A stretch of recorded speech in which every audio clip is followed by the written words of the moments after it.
ಒಬ್ಬ ನೇಹಾಲಿ ಸತ್ತೋದ್ಲು, ಒಂದು ಹೆಣ್ಮಗಳಿಗೂ ಕೂಡ ಅನ್ಯಾಯ ಆಗಬಾರ್ದು, ಅದ್ರಲ್ಲಿ ಎರಡನೇ ಮಾತೇ ಇಲ್ಲ. ಆದ್ರೆ ಹಾಸನದಲ್ಲಿ ಇವತ್ತು ನೂರಾರು ಜನ ಹೆಣ್ಮಕ್ಳು ಬದುಕು ಬೀದಿಗೆ ಬಂದಿದ್ದಿದೆ. ಇದು ಯಾಕೆ ಯಾವ ಮೀಡಿಯಾಗಳಿಗೂ ಕಾಣಿಸ್ತಾ ಇಲ್ಲ ಅನ್ನೋದು ಬಹಳ ದೊಡ್ಡ ಪ್ರಶ್ನೆ. ಈ ಮೀಡಿಯಾಗಳೆಲ್ಲ ಸಾಲಾಗಿ ರಾಜಕೀಯ ಪಕ್ಷಗಳಿಗೆ ಬುಕ್ ಆಗ್ಬಿಟ್ಟಿದ್ದಾವ ಅನ್ನೋಂಥ ಪ್ರಶ್ನೆ ನಮ್ಮ ಮುಂದೆ ಕಾಡ್ತಾ ಇದೆ. ಆತ್ಮೀಯ ಕನ್ನಡ ಪ್ಲಾನೆಟ್ ವೀಕ್ಷಕರಿಗೆ ನಮಸ್ಕಾರ. ನಾವಿವತ್ತು Hassan pen drive sex scandal, ಬಹುಶಃ ಈ ಶತಮಾನದ ಅತಿ ದೊಡ್ಡ ಸೆಕ್ಸ್ ಸ್ಕ್ಯಾಂಡಲ್ ಅಂತ ಹೇಳ್ಬೋದು. ಇದ್ರ ಸಂಬಂಧಪಟ್ಟಂಗೆ ಈಗಾಗಲೇ ಕನ್ನಡ ಪ್ಲಾನೆಟ್ ಅಲ್ಲಿ ನೀವು ಹಲವಾರು ವಿವರಗಳನ್ನ ನೋಡಿದ್ದೀರಾ. ನಮ್ಮ ದಿನೇಶ್ ಕುಮಾರ್ ಸರ್ ಅವರು ಅದರ ವಿವರಗಳನ್ನು ಹೇಳಿದ್ದಾರೆ. ಇವತ್ತು ನಾವು ಈ ಒಂದು ಸೆಕ್ಸ್ ಸ್ಕ್ಯಾಂಡಲ್ ಏನಿದೆ ಇದರ ಸಾಮಾಜಿಕ ಪರಿಣಾಮಗಳ ಬಗ್ಗೆ, ಇದು ಯಾವ ರೀತಿಯ ಒಂದು ದುಷ್ಪರಿಣಾಮವನ್ನು ಸಮಾಜದ ಬೇರೆ ಬೇರೆ ವರ್ಗಗಳ ಮೇಲೆ ಬೀಳಬಹುದು ಮತ್ತು ಇದಕ್ಕೆ ನಾವೆಲ್ಲ ಮಾಡಬೇಕಾದ್ದೇನು ಅನ್ನೋದ್ರ ಸಂಬಂಧಪಟ್ಟಂಗೆ ಇಲ್ಲಿ ಮಾತಾಡಲಿಕ್ಕೆ ಕೂತಿದ್ದೀವಿ. ನಮ್ಮ ಜೊತೆಗೆ ನಮ್ಮ ಕೋ ಎಡಿಟರ್ ದಿನೇಶ್ ಕುಮಾರ್ ಸರ್ ಇದ್ದಾರೆ. ಸರ್, ಈಗ ಬಹಳ ಮುಖ್ಯವಾದ ಪ್ರಶ್ನೆ ನನಗೆ ನೆನ್ನೆಯಿಂದ ಕಾಡ್ತಾ ಇರೋದು, ಇದರ ಬಗ್ಗೆ ತುಂಬ ಸುದ್ದಿ ಬರೋಕ್ಕೆ ಶುರು ಮಾಡಿದ ಮೇಲೆ, ಸಣ್ಣ ಪುಟ್ಟ ಯಾವುದೋ ವಿಷಯಗಳನ್ನು ದಿನಗಟ್ಟಲೆ ಓಡಿಸ್ತಕ್ಕಂಥ ಏನು ಮೈನ್ ಸ್ಟ್ರೀಮ್ ಮೀಡಿಯಾಗಳು, ಮುಖ್ಯವಾಹಿನಿ ಮಾಧ್ಯಮಗಳು ಯಾಕೆ ಇಂಥ ಒಂದು ಗಂಭೀರ ಪ್ರಕರಣದ ಬಗ್ಗೆ ಯಾವುದೇ ರೀತಿಯಲ್ಲೂ ಕೂಡ ಕನಿಷ್ಠ ಸುದ್ದಿ ಮಾಡ್ತಾ ಇಲ್ಲ? ಯಾಕೆ? ಹರ್ಷ, ಬಹಳ ಸ್ಪಷ್ಟವಾಗಿ ಏನು ಅಂತಂದ್ರೆ, ನಮ್ಮ ಮೀಡಿಯಾಗಳು ಬಹಳ ಸೆಲೆಕ್ಟಿವ್ ಆಗಿರ್ತವೆ. ಅದರಲ್ಲಿ ನಾವು ಮುಚ್ಚುಮರೆ ಮಾಡೋಂಥದ್ದಿಲ್ಲ. ಅಂದ್ರೆ ನಮ್ಮ ಮೀಡಿಯಾಗಳಿಗೆ ಯಾವ ವಿಷಯ ಬೇಕೋ ಅದನ್ನು ಮಾತ್ರ ಅವು ಪ್ರೊಜೆಕ್ಟ್ ಮಾಡ್ತವೆ. ಅವರಿಗೆ ಬೇರೆ ಬೇರೆ ಕಾರಣಗಳಿಗಾಗಿ, ಅದು ಧರ್ಮ ಕಾರಣಗಾಗಿರ್ಬೋದು, ಜಾತಿಯ ಕಾರಣಗಳಿಗಾಗಿರ್ಬೋದು, ಅಥವಾ ಬೇರೆ ಹಣದ ಕಾರಣಗಳಿಗಾಗ್ಬೋದು, ಅವ್ರಿಗೆ ಯಾವುದನ್ನ ಬಿಂಬಿಸ್ಬೇಕು ಅಂತ ಅವ್ರಿಗೆ ಅನ್ಸುತ್ತೋ ಅದನ್ನ ಮಾತ್ರ ಬಿಂಬಿಸ್ತಾರೆ. ಉದಾಹರಣೆಗೆ ನಮಗೆಲ್ಲ ಗೊತ್ತಿರುವಂತೆ ನೇಹಾ ಪ್ರಕರಣ ಆಗ್ಬಾರ್ದಾಗಿತ್ತು, ಬಹಳ ಅಮಾನವೀಯವಾದ ಕೃತ್ಯ, ಅದ್ರ ಬಗ್ಗೆ ಎರಡನೇ ಮಾತಿಲ್ಲ. ಆದ್ರೆ ಆ ಪ್ರಕರಣವನ್ನ ಒಂದು ರಾಜಕೀಯ ಪಕ್ಷ ಅಂದ್ರೆ ಭಾರತೀಯ ಜನತಾ ಪಕ್ಷ ಅದನ್ನ ತಮ್ಮ ರಾಜಕೀಯಕ್ಕೆ ಅದನ್ನ ಬಳಸ್ಕೊಳ್ಳುವಂತ ಸಂದರ್ಭದಲ್ಲಿ ಅದಕ್ಕೆ ಸಂಪೂರ್ಣ ಬೆಂಬಲವಾಗಿ ನಿಂತಿರೋದು ಇಂದಿನ ಮೀಡಿಯಾಗಳು. ಒಬ್ಬ ನೇಹಾಲಿ ಸತ್ತೋದ್ಲು, ಒಂದು ಹೆಣ್ಮಗಳಿಗೂ ಕೂಡ ಅನ್ಯಾಯ ಆಗಬಾರ್ದು, ಅದ್ರಲ್ಲಿ ಎರಡನೇ ಮಾತೇ ಇಲ್ಲ. ಆದ್ರೆ ಹಾಸನದಲ್ಲಿ ಇವತ್ತು ನೂರಾರು ಜನ ಹೆಣ್ಮಕ್ಳು ಬದುಕು ಬೀದಿಗೆ ಬಂದ್ ನಿಂತಿದೆ. ಇದು ಯಾಕೆ ಯಾವ ಮೀಡಿಯಾಗಳಿಗೂ ಕಾಣಿಸ್ತಾ ಇಲ್ಲ ಅನ್ನೋದು ಬಹಳ ದೊಡ್ಡ ಪ್ರಶ್ನೆ. ಈ ಮೀಡಿಯಾಗಳೆಲ್ಲ ಸಾಲಾಗಿ ರಾಜಕೀಯ ಪಕ್ಷಗಳಿಗೆ ಬುಕ್ ಆಗ್ಬಿಟ್ಟಿದ್ದಾವ ಅನ್ನೋಂಥ ಪ್ರಶ್ನೆ ನಮ್ಮ ಮುಂದೆ ಕಾಡ್ತಾ ಇದೆ. ಮೊದಲನೇದು. ಎರಡನೇದು, ಇನ್ನೊಂದು ಏನು ಅಂತಂದ್ರೆ, ಯಾವ ವ್ಯಕ್ತಿ ಇದರಲ್ಲಿ ತೊಡಕೊಂಡಿದ್ದಾನೋ ಆ ವ್ಯಕ್ತಿ ಈಗಾಗಲೇ ಒಂದು ಇಂಜೆಕ್ಷನ್ ಆರ್ಡರ್ ಕೂಡ ತಗೊಂಡು ಬಂದಿದ್ದಾನೆ ಅಂತ ಸುದ್ದಿ ಇದೆ. ಅದು ಯಾವ್ಯಾವ ವಾಹಿನಿಗಳ ವಿರುದ್ಧ ತಗೊಂಡ್ಬಂದಿದ್ದಾರೆ ಅನ್ನೋದ್ರ ಬಗ್ಗೆ ಮಾಹಿತಿ ಇಲ್ಲ. ಆ ಕಾರಣಕ್ಕಾಗಿ ಕೆಲವರು ಬಾಯಿ ಬಿಟ್ಟು ಮಾತಾಡಕ್ಕೆ ಹಂಚ್ಕೊತಾ ಇದ್ದಾರೆ. ನನಗೆ ಇದೆಲ್ಲದಕ್ಕಿಂತ ಆಶ್ಚರ್ಯ ಅನಿಸ್ತಿರೋದು ಹರ್ಷ, ಇವಾಗ ಹಾಸನ ಒಂದು ದೊಡ್ಡ ಕಲ್ಚರ್ಗೆ ಹೆಸರಾದಂಥ ಜಿಲ್ಲೆ ಅದು. ನೀವು ಆ ಹಾಸನದ ಇತಿಹಾಸವೇ ಅಷ್ಟು ವರ್ಣರಂಜಿತವಾದ ಇತಿಹಾಸ. ಅಲ್ಲಿ ಬೇಲೂರು ಹಳೆಬೀಡು ಆಗಿರ್ಬೋದು, ಅಥವಾ ನೀವು ಶ್ರವಣಬೆಳಗೊಳ ಹಾಸನಾಂಬೆ ಆಗಿರ್ಬೋದು, ಹಾಸನದ ಏನು ಬೇರೆ ಬೇರೆ ಭೌಗೋಳಿಕ ಪ್ರದೇಶಗಳು, ಹಾಸನದ ಒಳಗಡೆನೆ ಒಂದು ಮಲೆನಾಡು, ಒಂದು ಅರೆ ಮಲೆನಾಡು, ಒಂದು ಬಯಲ್ಸೀಮೆ, ಒಂದು ಅರೆ ಬಯಲ್ಸೀಮೆ, ಈ ರೀತಿ ಭೌಗೋಳಿಕವಾದಂಥ ಒಂದು ಸೌಂದರ್ಯ ಕೂಡ ಹಾಸನದಲ್ಲಿದೆ. ಜಗತ್ತಿನ ಎರಡನೇ ಅತಿ ದೊಡ್ಡ ಅರಣ್ಯ ಅಲ್ಲಿದೆ, ಹಾಸನ ಜಿಲ್ಲೆಯಲ್ಲಿದೆ. ಅಲ್ಲಿನ ಪ್ರವಾಸಿ ಕ್ಷೇತ್ರಗಳು ಎಲ್ಲ ಸೇರಿ, ಮತ್ತೆ ಅಲ್ಲಿನ ಕಲ್ಚರ್ ಏನಿದೆ, ಹಾಸನ ಜನರ ಸಂಸ್ಕೃತಿ ಏನಿದೆ, ಅದು ಬಹಳ ದೊಡ್ಡ ಮಟ್ಟದಲ್ಲಿರುವಂಥದ್ದು. ಇವತ್ತು ಹಾಸನಕ್ಕೆ ಕಪ್ಪು ಚುಕ್ಕಿ ಬಂದಿದೆ. ಹಾಸನದ ಜನರ ಮರ್ಯಾದೆ ಹಾಳಾಗ್ತಾ ಇದೆ. ಹಾಸನ ಜನರ ಮಾನ ಮರ್ಯಾದೆ ಬೀದಿಗೆ ಬಂದಿದೆ. ಇದ್ರ ಬಗ್ಗೆ ಯಾರು ಮಾತಾಡ್ತಾ ಇಲ್ಲ. ಈಗ ನೀವು ಹೇಳ್ದಾಗೇನೆ, ಈಗ ನೇಹಾ ಪ್ರಕರಣದಲ್ಲಿ ಗಂಟಲು ಹರ್ಚ್ಕೊಂಡಂತಹ ಮೀಡಿಯಾಗಳು ಕೆಲವು ವಿಷಯದಲ್ಲಿ ಮಾತಾಡೋದಿಲ್ಲ. ಉದಾಹರಣೆಗೆ, ಕಳೆದ ವರ್ಷ ಅಷ್ಟೊಂದು ದೊಡ್ಡ ಸುದ್ದಿ ಆದಂತಹ ಸೌಜನ್ಯ ಪ್ರಕರಣ, ಬಹುಶಃ ಈ ಮೀಡಿಯಾಗಳೆಲ್ಲ ಮನಸ್ಸು ಮಾಡಿದರೆ ಇನ್ನೂ ದೊಡ್ಡ ಪ್ರೆಷರ್ ಸರ್ಕಾರಗಳ ಮೇಲೆ ಬರ್ತಾ ಇತ್ತು. ಆದರೆ ಯಾವುದೇ ಮೇನ್ ಸ್ಟ್ರೀಮ್ ಮೀಡಿಯಾ ಸೌಜನ್ಯ ಪ್ರಕರಣದಲ್ಲಿ ಉಸಿರು ಬಿಡಲಿಲ್ಲ. ಆದರೆ ಬೇರೆ ಪ್ರಕರಣಗಳ ಬಗ್ಗೆ ಏನೇ ಇದ್ರೂ ಕೂಡ ಅವು ಮಾತಾಡ್ತವೆ. ಈಗ ಇಲ್ಲಿ ನಾವು ಈ ಪ್ರಕರಣವನ್ನು ನೋಡ್ತಾ ಇದ್ದೀವಿ, ಹಾಸನ ಸೆಕ್ಸ್ ಸ್ಕ್ಯಾಂಡಲ್ ಬಗ್ಗೆ. ಈಗ ನಾವು ಚರ್ಚೆ ಮಾಡೋಣ. ಇದನ್ನು ನಾವು ನಿಜವಾಗಿಯೂ ಮಾಡಬೇಕು, ಅದು ಒಂದು ವಿಷಯದ ಬಗ್ಗೆ ಜನರಿಗೆ ಮನವರಿಕೆ ಮಾಡಬೇಕು ಅನ್ನೋ ಒಂದು ಬದ್ಧತೆ ಮಾಧ್ಯಮಗಳಿಗಿದ್ರೆ ಯಾವುದೇ ರೂಪದಲ್ಲಿ ಅದನ್ನು ಮಾಡ್ಬೋದು ಅಂಥೇಳಿ. ಈಗ ನಿಜವಾಗಿಯೂ ಈ ಒಂದು ಸ್ಕ್ಯಾಂಡಲ್ ಹಗರಣ ಏನಿದೆ, ಈ ಸೆಕ್ಸ್ ಹಗರಣ, ಇದರ ಒಂದು ದುಷ್ಪರಿಣಾಮಗಳು ಏನಿರ್ಬೋದು ಸರ್? ಇದ್ರ ಪರಿಣಾಮಗಳನ್ನ ಊಹೆ ಮಾಡೋದಕ್ಕೂ ಆಗ್ತಾ ಇಲ್ಲ ಹರ್ಷ. ಯಾಕೆಂದ್ರೆ ಹಾಸನದಲ್ಲಿ ಈ ವಿಡಿಯೋಗಳಲ್ಲಿ ಕಾಣಿಸ್ಕೊಂಡಿರುವಂತ ಯುವತಿಯರು ಆಗಿರ್ಬೋದು, ಹೆಣ್ಮಕ್ಳು ಏನಿದ್ದಾರೆ, ಅವ್ರು ಯಾರು ಏನು ಕಾಲ್ಗಲ್ಸ್ ಅಲ್ಲ, ಅಥವಾ ಯಾವುದೋ ಒಂದು ಇದು ಸೆಕ್ಸ್ ವೃತ್ತಿಯನ್ನ ಮಾಡೋಂಥವ್ರು ಯಾರು ಅಲ್ಲ ಅಲ್ಲಿ. ಅಥವಾ ಈ ಹನಿ ಟ್ರಾಪಿಕ್ ಬಂದವರು ಅಥವಾ ಹನಿ ಟ್ರಾಫಿಕ್ ಬಂದಂತ ದುಡ್ಡು ತಗೊಂಡು ಆಮಿಷ ತಗೊಂಡು ಬಂದಂತವ್ರು ಅಲ್ಲ ಅವರು. ಅವರೆಲ್ಲ ಹಾಸನದ ಗೌರವಾನ್ವಿತ ಕುಟುಂಬಗಳಿಂದ ಬಂದಂತ ಹೆಣ್ಮಕ್ಳು.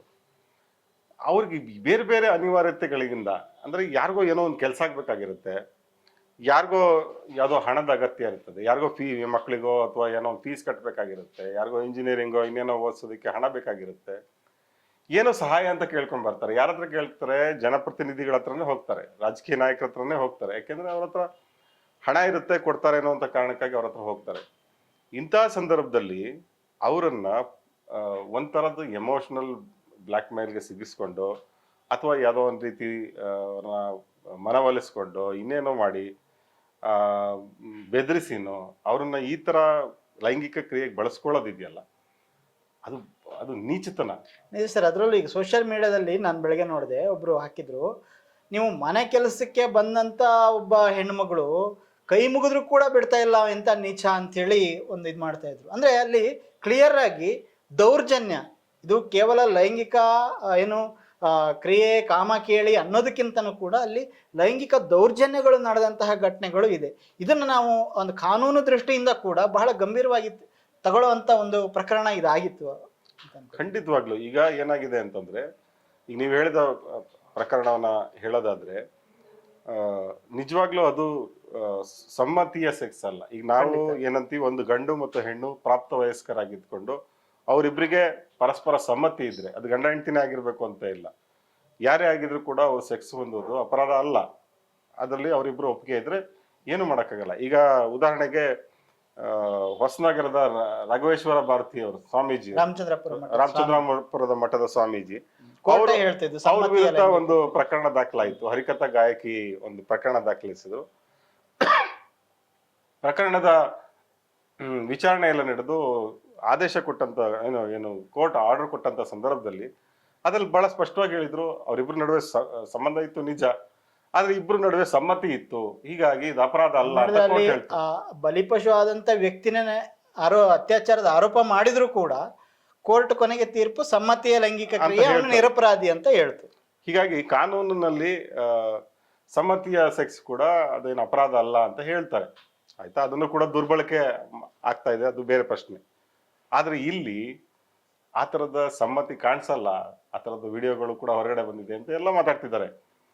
ಹಾಗಾಗಿ ಒಂದು ರೇಪ್ ವಿಡಿಯೋ ಇಷ್ಟು ವೇಗವಾಗಿ ಸರ್ಕ್ಯುಲೇಟ್ ಆಗ್ತಾ ಇದ್ರೆ, ಒಂದು ಅತ್ಯಾಚಾರದ ವಿಡಿಯೋ ಸರ್ಕ್ಯುಲೇಟ್ ಆಗ್ತಾ ಇದ್ರು ಕೂಡ ಯಾಕೆ ಜನ ಮಾತಾಡ್ತಾ ಇಲ್ಲ, ಪ್ರಜ್ಞಾವಂತರ ಯಾಕೆ ಮಾತಾಡ್ತಾ ಇಲ್ಲ? ಈ ಪ್ರಶ್ನೆನ ನಾವು ಹಾಸನದ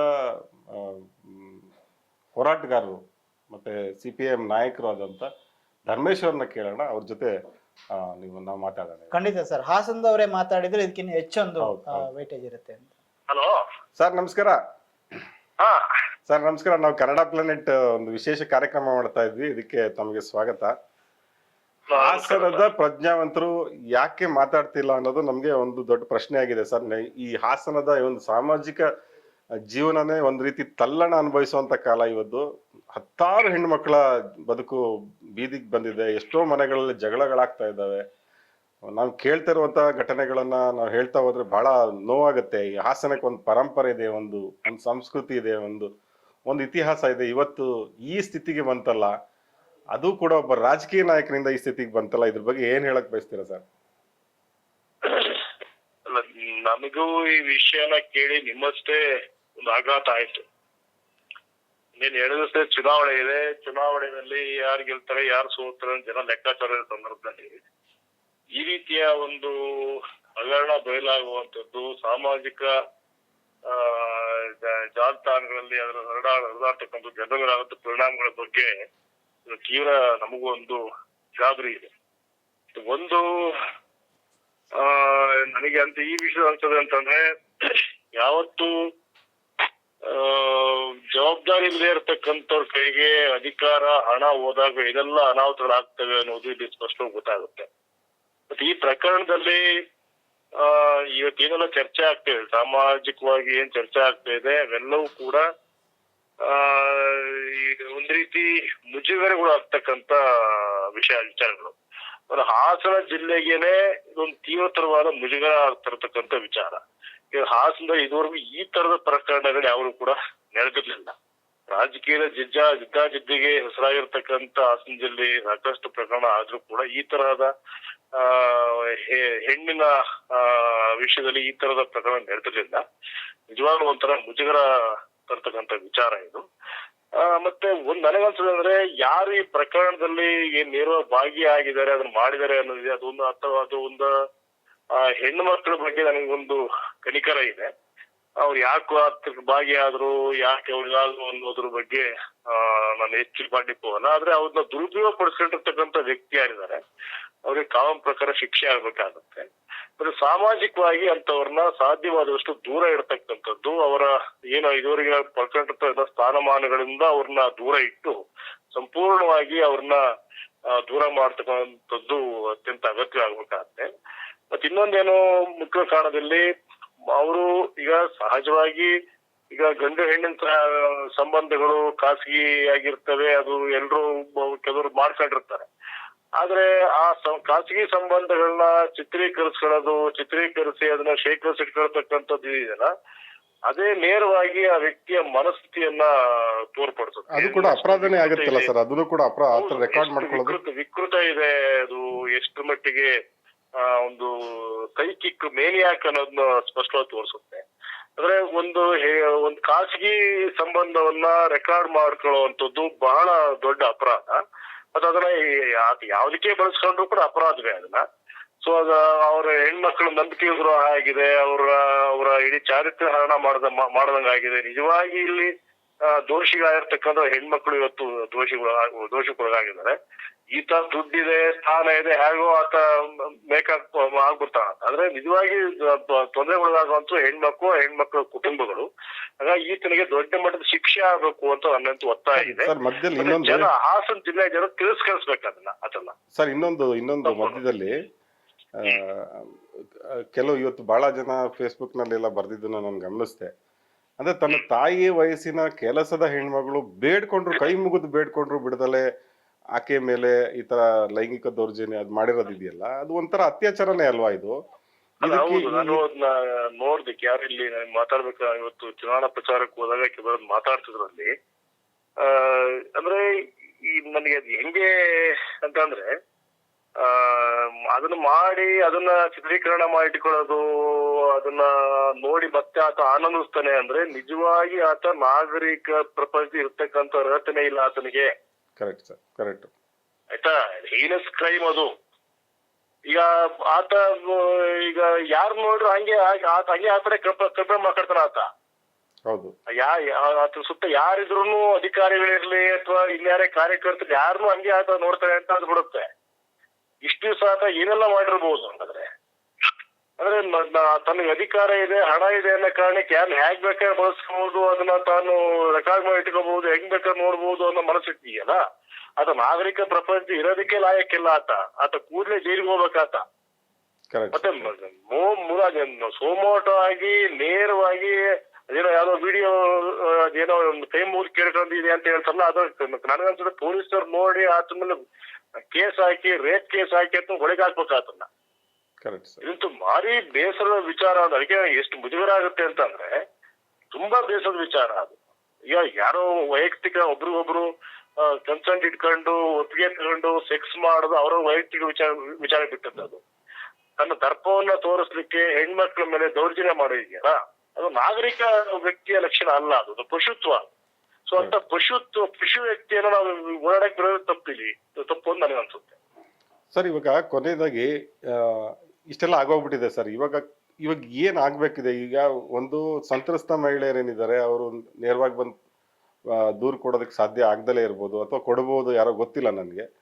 ಇನ್ನು ಎರಡನೇದು ಇರೋದು, ಯಾರಾದ್ರೂ ಹೋಗಿ ಇದ್ರಿಗೆ ಸಂಬಂಧಪಟ್ಟಂಗೆ ಯಾರೋ ಪೋಷಕರು ಇನ್ಯಾರೋ ಹೋಗಿ ಕಂಪ್ಲೇಂಟ್ ಕೊಡುವಂಥದ್ದು.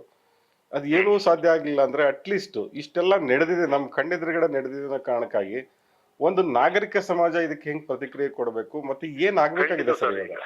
ಇಲ್ಲ, ಅದು ಒಂದು ಈ ವಿಷಯ ನಿನ್ನೆ ರಾತ್ರಿಯಿಂದ ಹರಿದಾಡ್ತಾ ಇದೆ ಇದು. ಮತ್ತೆ ಒಂದು ಎಲ್ಲೋ ಚುನಾವಣೆಯಲ್ಲಿ ಬಿಸಿ ಇರೋದನ್ನ ನೇರವಾಗಿ ಇಮಿಡಿಯೇಟ್ ತಕ್ಷಣ ಪ್ರತಿಕ್ರಿಯೆ ಅದು ಕೊಡ್ಲಿಕ್ಕೆ ಆಗಿಲ್ಲ ಇದು. ಈ ಸಾಮಾಜಿಕ ಜಾಲತಾಣ ನೋಡಿ ನಮಗೂ ಕೂಡ ಗೊತ್ತಾಗಿರೋದು ಅದು. ಒಂದೇನಂತಂದ್ರೆ ಅದೇನೋ ಆ ವಿಷಯಕ್ಕೆ ನ್ಯಾಯಾಲಯ ತಡೆಯಾಜ್ಞೆ ಬೇರೆ ಇದೆ ಅನ್ನೋದೆಲ್ಲ ಕೇಳ್ಪಟ್ಟೆ ನಾನ್ ನೇರವಾಗಿ ಹೇಳಿದ್ರು ಅಂತಂದ್ರೆ ಹೆಣ್ಮಕ್ಳು ಯಾರು ತೊಂದರೆ ಒಳಗಾಗಿದ್ರೆ ಅವ್ರು ಕಂಪ್ಲೇಂಟ್ ಕೊಡೋದು ಸೂಕ್ತ. ಅಥವಾ ನಮ್ಮ ಸಂಪರ್ಕಕ್ಕೆ ಬಂದ್ರೆ ಖಂಡಿತ ನಾವು ಹೊರ್ಕೊಂಡು ನಿಲ್ತೀವಿ, ಅದ್ರಲ್ಲಿ ಯಾವುದೇ ಅನುಮಾನ ಇಲ್ಲ. ನಾವ್ ಅದನ್ನ ಪ್ರಯತ್ನ ಪಡ್ತೀವಿ, ಅದು ನಾವು ಖಂಡಿತವಾಗಿ ನಿಲ್ತೀವಿ ಅದನ್ನ. ಮತ್ತೆ ಇದು ಈ ಚುನಾವಣೆ ಇರುತ್ತೆ ಹೋಗುತ್ತೆ ಎರಡನೇ ಪ್ರಶ್ನೆ. ಆದ್ರೆ ನೇರವಾಗಿ ಆ ವಿಚಾರದ ಬಗ್ಗೆ ಒಂದು ತನಿಖೆ ಆಗ್ಬೇಕು, ಆತನಿಗೆ ಶಿಕ್ಷೆ ಆಗ್ಬೇಕು ಅನ್ನೋದ್ರ ಪರವಾಗಿ ಅಂತ ನಿಲ್ತೇವೆ. ಅದನ್ನ ಖಂಡಿತ ಧ್ವನಿ ಎತ್ತೀವಿ.